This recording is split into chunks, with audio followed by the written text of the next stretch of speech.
Let's improve English. Why should I watch this video?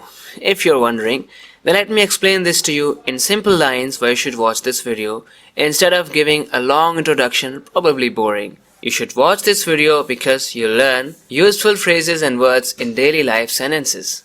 You'll practice well by trying to translate the sentences that I mention in Hindi.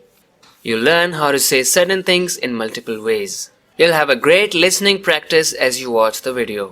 मैं इस बात की तह तक जाऊंगा, इसे इंग्लिश में कह सकते हैं I will get to the bottom of this. I'll get to the bottom of this. If you get to the bottom of something, it means you try to know about it in detail. You try to find everything that you can about it. उसने ये ठान लिया था कि वो उस बात की तह तक जाएगा कि वहाँ क्या हुआ था. तो हम कह सकते हैं He was determined to get to the bottom of what had happened. To get to the bottom of what happened there. Usually in spoken English, people usually avoid using had and they just say of what happened there. He was determined to get to the bottom of what happened there. Get to the bottom of something. तो आपको कोशिश करनी है इससे कुछ examples बनाने की ताकि आप इसको याद रखें और फिर आप इंग्लिश बोलते वक्त इसका यूज़ कर सकें. Get to the bottom of something यानी किसी बात की गहराई को जानना, उसकी तह तक जाना.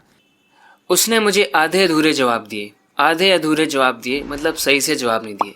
He gave me vague answers. Vague answers. कोई चीज़ वेग है इसका मतलब वो अनक्लियर है, स्पष्ट नहीं है, साफ साफ नहीं है, आधी अधूरी है. ऐसे ही अनक्लियर. हम अनक्लियर भी कह सकते हैं, इनकम्प्लीट भी कह सकते हैं.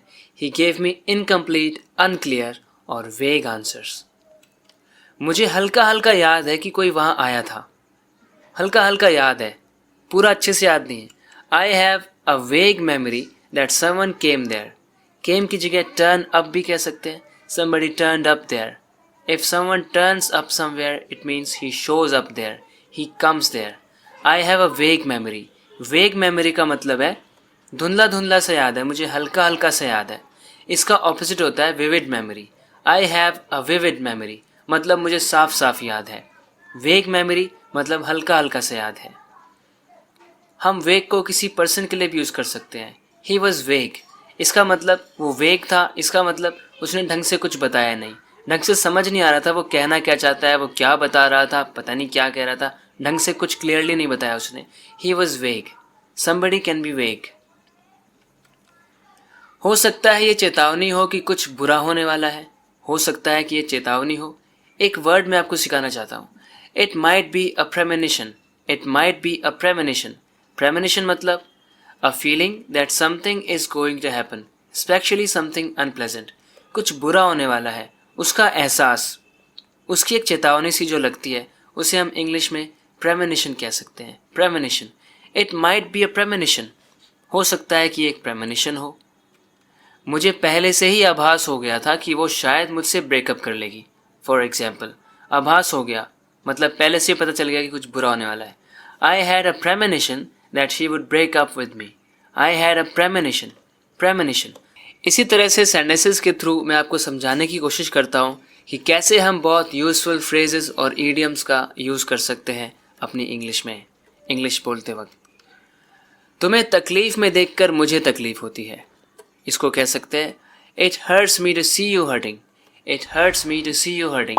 यू माइट बी थिंकिंग कि हर्टिंग इस तरह कैसे यूज़ कर सकते हैं. हर्ट का एक और मतलब होता है टू फील अनहैप्पी और upset. If someone is hurting it means he feels upset, he is unhappy. इस तरह से भी हम हर्ट का यूज़ करते हैं. वैसे तो हम ऐसे यूज़ करते हैं जैसे my for example my ear hurts कि कान में दर्द हो रहा है. My ear hurts, my head hurts. इस तरह से आई गॉट हर्ट कि मुझे चोट लग गई. लेकिन if some person is hurting इसका मतलब है वो नाराज़ है, वो खुश नहीं है, वो उदास है. Let's look at some sentences in which we use this hurt differently. You are lying that he hit you. He wouldn't hurt a fly. He wouldn't hurt a fly. यानी वो तो बिल्कुल किसी को कुछ नुकसान नहीं पहुँचाता, तुम झूठ बोल रहे हो कि इसने तुम्हें मारा. He wouldn't hurt a fly. वो तो एक मक्खी भी ना मारे.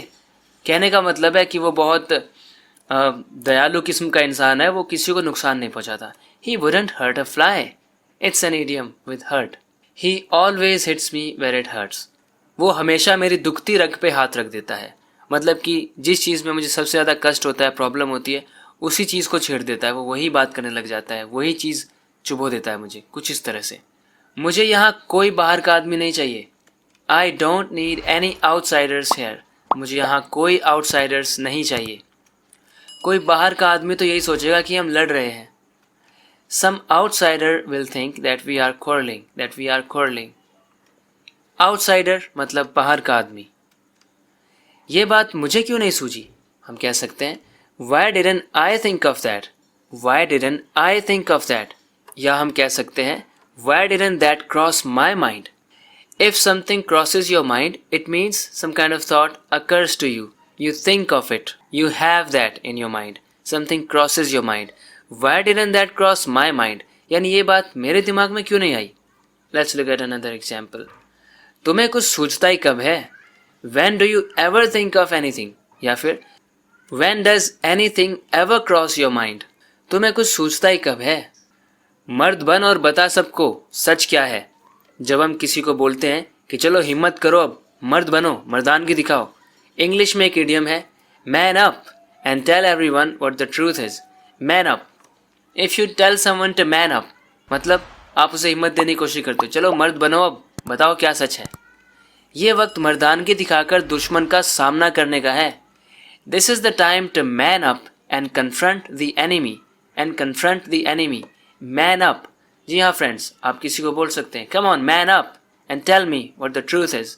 मैन अप, मर्द बनो, अब हिम्मत दिखाओ।